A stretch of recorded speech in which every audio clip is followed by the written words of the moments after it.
Hi, this is your coach Joe Lucas, and welcome to my Practice Power blog.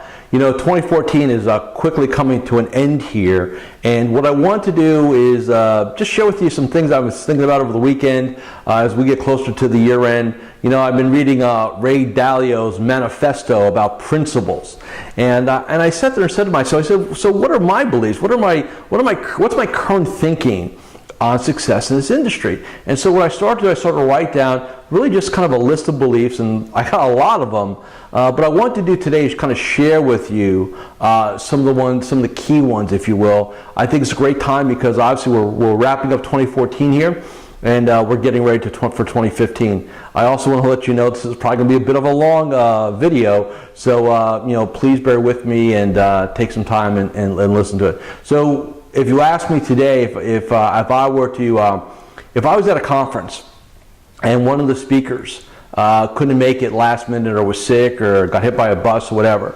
and the people that are holding the conference say, look, we've got a 15-minute empty window here, can you come up and just talk about some things in our business?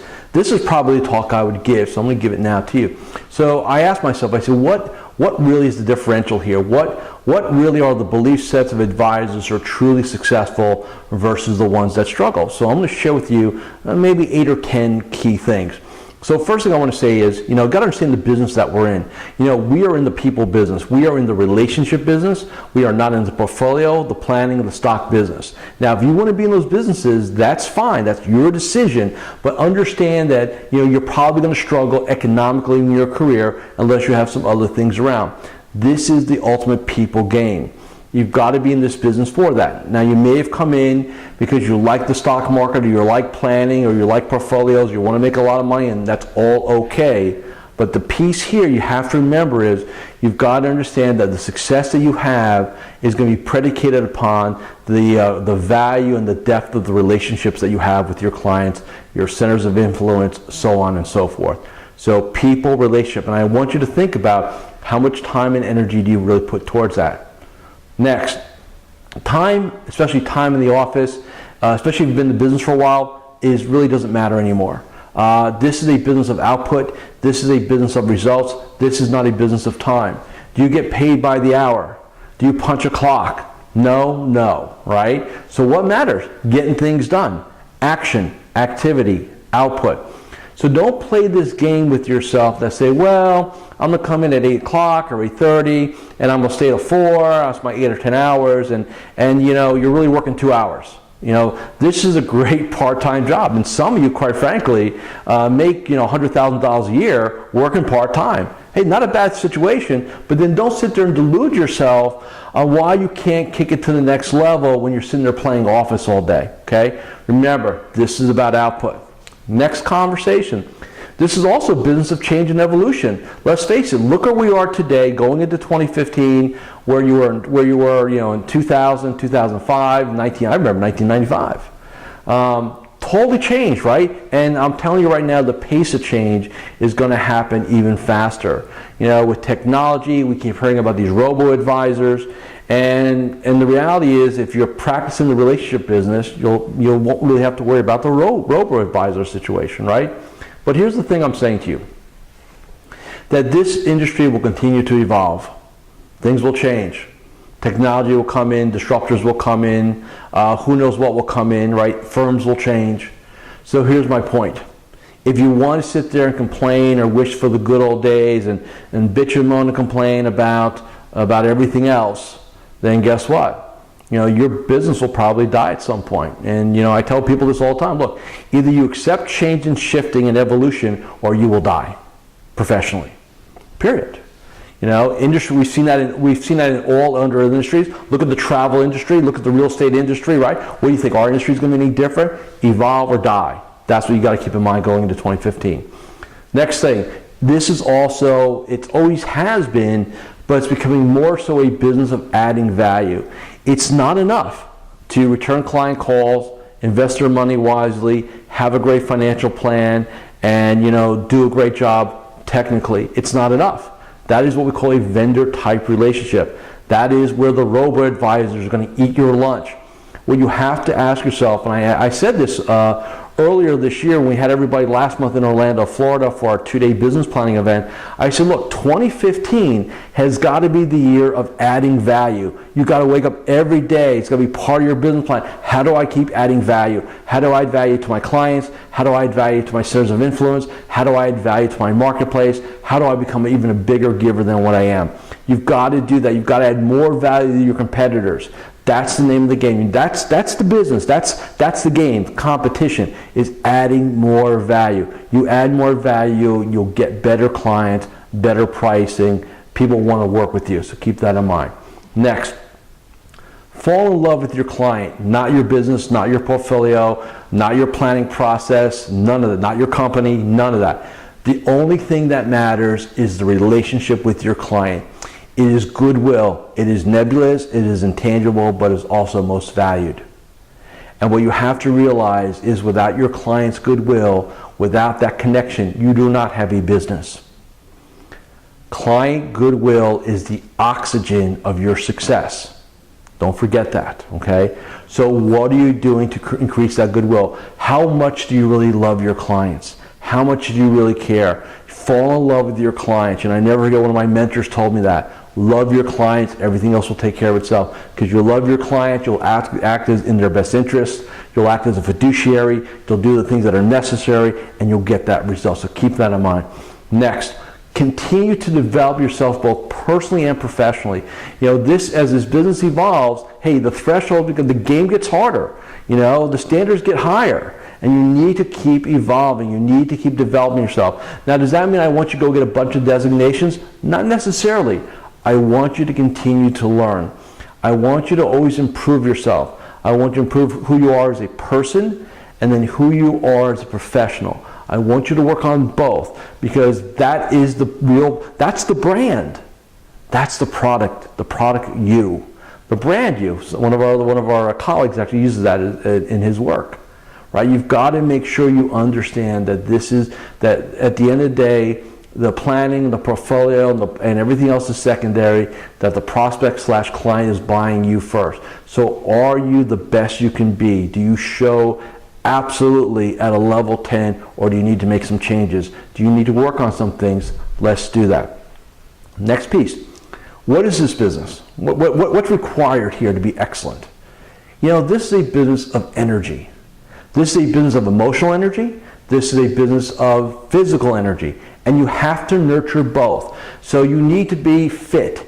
You need to be healthy. You need to be conditioned. You need to be emotionally present. You need to be, it's an old saying, you need to be a sound mind and sound body to get all your success, to have the pinnacle, to have all your resources come to bear. You need to have that. If you're tired in the afternoon, if you want to take a nappy nap come 3 o'clock, if you're in a review with a client but you're thinking about something else, you're checked out emotionally, you are failing that situation. And you're costing yourselves, just so much success, so much opportunity because you're not at your best. Keep that in mind. Another thing, now let's talk about success. There are no silver bullets. Beware of the consultant, the coach, the marketing guru who's got, I see everything from seminar deals to calling services to some weird stuff that I don't even know how they're not in jail. Right? I see it all. And let me say this, for most of it, it works for somebody. But just because the person down the corner is doing, workshops doesn't mean you should do workshops. Just because the person, that you met at a conference has 5 cold callers doesn't mean you need to have 5 cold callers. It all works in this business, but here's the thing. If you're looking for a silver bullet answer, I'm going to give you the secret. I'm going to tell you right now how to go find that. And here's the best part. You don't have to hire a consultant. You don't have to hire a coach. You don't need to go find a marketing guru or invest in some marketing program. Here's your silver bullet. Find the nearest mirror and look in it. And look at that person. Look at their psychology. Look at their passion. Look at their energy levels. Look at their commitment. You're the answer. You're your own silver bullet. Now the problem with that is, guess what? You got to make some tough decisions. Remember, the easiest thing to do in this industry is to stroke a check trying to fix something. Okay? If you want to fix your business, fix yourself first. The business will fix automatically. You'll be ready to actually take action and do those things that you want to do. So keep that in mind. Now, speaking of that, so now the next thing you got to ask yourself is, why doesn't an advisor go fix themselves? You know, why don't they look in the mirror and say, hey, you know what? I got a problem. I'm the issue. The reason why I'm not successful is me. That's the first thing, right? I raise your hand. Look, I'm the problem. Why don't more advisors do that? And by the way, I think 70 to 80% of advisors, actually, that's their number one challenge, is they're in denial of what it takes to be successful. So why? Arrogance. Arrogance is it's a career killer. Ego is just as bad. And just being stubborn. I mean, here's the troika, right? Ego, arrogance, and stubbornness. Boy, put those three together, and you got somebody who can make some money in this business, but they're not open to change. They're not open to coaching. They are not, it's their way or the highway. And you know what? Some people can pull that off. So I'm not saying, hey, it's a death sentence, but I'm telling you right now, it's very few, and it's a sucky way of doing it, in my opinion.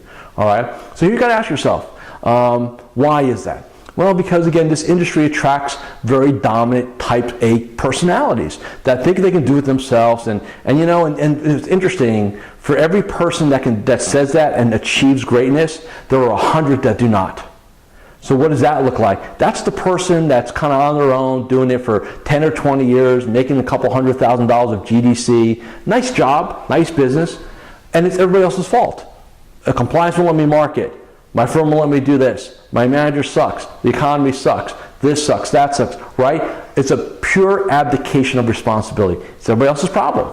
Right? Now, I want you to remember this. If you're one of these people, I'm going to speak to you directly. Depending on how long you've been in this business, here's the math on this. It has probably already cost you a couple $1 million if you've been in this business any length of time. I'm talking personal income. Continue to do what you do, and you're talking millions of dollars that you're not going to earn for you and your family because you're being stubborn, arrogant, egotistical, and just basically stupid. So you want to continue 2015 like that, hey, knock yourselves off, nothing will change for you, and you can sit there and blame everybody else instead of the person in the mirror. All right? Now the last thing I want to say, now we kind of beat that up, right, is, look, I've been in this industry now for almost a quarter century, purely as a coach. I am not a sales manager or a branch manager or a broker or anything like that, that either was outsized, downsourced, or anything. I've looked at this industry with a fresh set of eyes for nearly a quarter century.